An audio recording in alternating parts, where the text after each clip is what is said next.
Energi merupakan salah satu kebutuhan pokok manusia saat ini yang digunakan di seluruh sektor kehidupan kita, seperti untuk mencuci, berkomunikasi, hingga bepergian.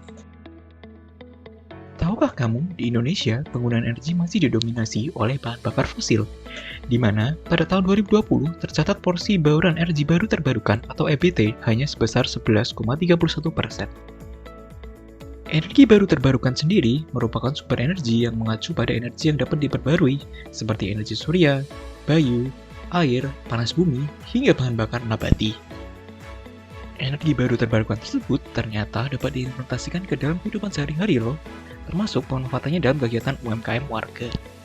Jika kita ambil salah satu kasus pada bagian kegiatan UMKM, yaitu pada produksi dan pengolahan limbah, kita dapat menggunakan EBT sebagai bahan bakar maupun menghasilkan EBT sebagai produk akhir. Penggunaan EBT sebagai sumber energi kegiatan UMKM pada dasarnya dapat diterapkan hampir di seluruh bagian yang menggunakan bahan bakar. Salah satu pemanfaatan EBT yang cukup banyak digunakan dan berpotensi di Indonesia adalah penggunaan panel surya.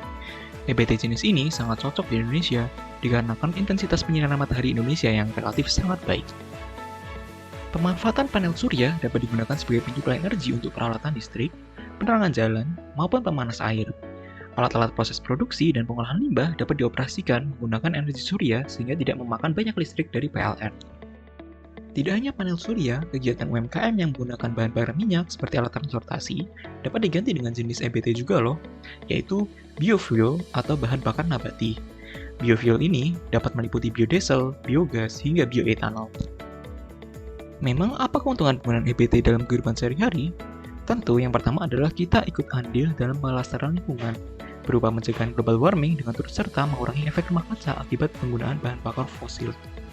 Selain itu, tahukah kamu kalau ternyata saat ini terdapat label khusus produk yang diproduksi dengan energi bersih loh? Label ini merupakan salah satu langkah mengkomunikasikan penggunaan energi bersih dalam produksi barang dan juga sebagai branding khusus bahwa barang tersebut unik dari segi prosesnya karena menggunakan energi bersih. Lumayan menarik bukan? Secara akhir-akhir ini sudah banyak orang yang sadar akan isu pelestarian lingkungan.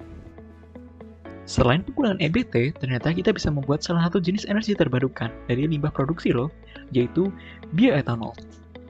Limbah kulit kopi hasil produksi UMKM dapat digunakan sebagai bahan baku alternatif pembuatan bioetanol menggunakan proses hidrolisis dan fermentasi. Proses pembuatan bioetanol ini ternyata cukup sederhana, dimulai dengan persiapan bahan baku berupa mengeringkan limbah kulit kopi menggunakan oven, lalu dihancurkan menjadi serbuk-serbuk kecil menggunakan blender atau penggiling. Selanjutnya, dilakukan proses hidrolisis pada suhu 100 derajat Celcius untuk memperoleh glukosa.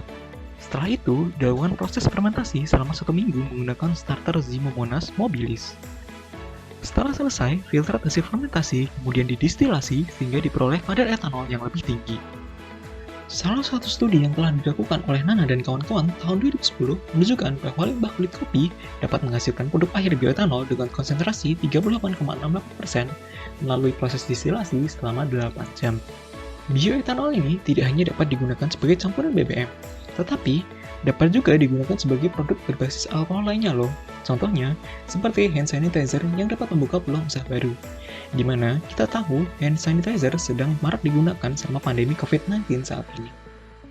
Nah, apakah kamu mulai tertarik menggunakan atau bahkan ikut memproduksi energi terbarukan? Mari kita jaga selalu lingkungan kita dengan ikut mendukung penggunaan energi baru terbarukan. Terima kasih dan sampai jumpa.